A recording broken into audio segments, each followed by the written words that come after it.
పంతులు గారు. ఆ వేగం ఏంట్రా వెదవా? బ్రేక్ వేయడం ఆలస్యం ఏంటి? బండి కింద నిమ్మకాయ అయిపోయేవాడివి. అయ్యో నేనండి. గణేశా? నేనేనండి.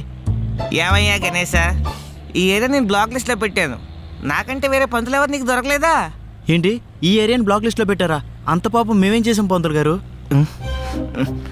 ఇలా రమ్మి, ఈ ఏరియాలో షేరింగ్ సచ్చినోడు సచ్చాడు. అది కాన్సెప్ట్ కరోనా కన్నా కఠినంగా, బోయపాటి సినిమా కన్నా భయంకరంగా ఉంటుంది. ఎవడబ్బా? అయినా మన ఏరియాలో అంత దరిద్రంగా ఎవరున్నారబ్బా? ఎవరు సార్ ఆ దరిద్రుడు? పంతులు గారు బాగున్నారా?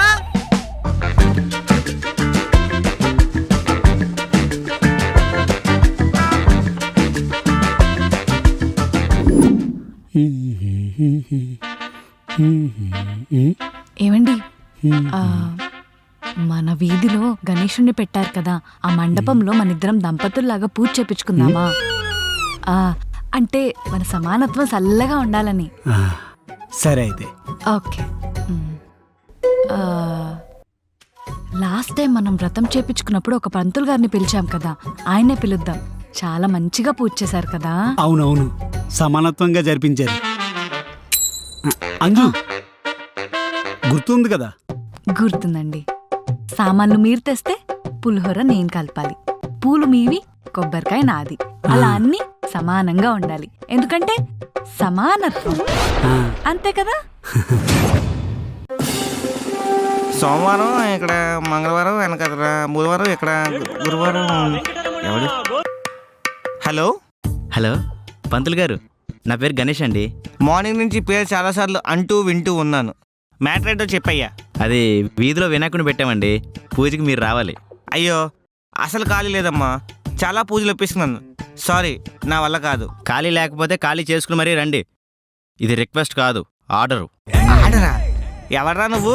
స్వామివారి పేరు పెట్టుకున్న ఒకటి బతికిపోయావు, లేకపోతే ఈ పాడి కాల్లోనే కఠినంగా శపించేసేవాడిని. ఏంటి శపిస్తావా? ఇదిగో మా అన్నయ్యకి ఫోన్ ఇస్తున్నాను, శపించే. ఎవర్రా మీ అన్న?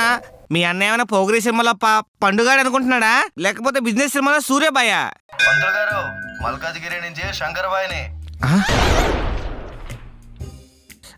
వీడా ఎదవా?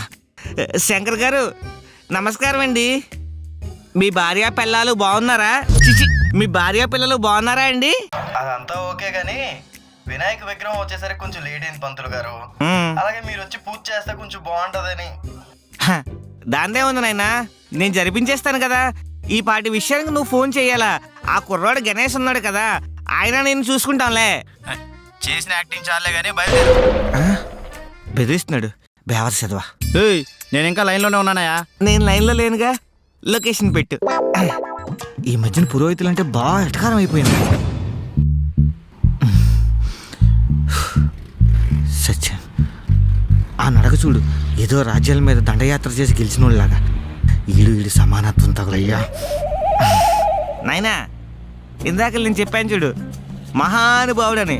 ఇదిగో ఈయనే.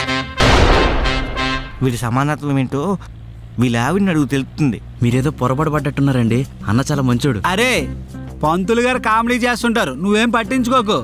పంతులు గారు కూడా నా ఫ్యానే. ఏంటి నీ ఫ్యానా? ఊరేసుకోవడానికి పని చేస్తాను, ఒకసారి ట్రై చేస్తావేంటి? చెప్పానా పంతులు గారు కామెడీ చేస్తారని? చూడు ఎలా చేస్తున్నారో. పంతులు గారు, పూజ సమానంగా జరిపించాలా, 10 నిమిషాలు అన్నీ రెడీ చేస్తాం. సరే, అంతవరకు మా ఇంట్లో కూర్చుంటారా? అవసరం లేదు. అంతగా అవసరమైతే ఈ ఎండలో తడిసి ముద్దయిపోతానేమో కానీ మీ ఇంటికి మాత్రం రానరా బాబు. పొరపాటున దాహం వేసి మంచినీళ్ళు అడిగారనుకో, నువ్వు చేతిలో గ్లాస్ పెడతావు, మీ ఆవిడ నీళ్ళు తీసుకురమ్మంటావు.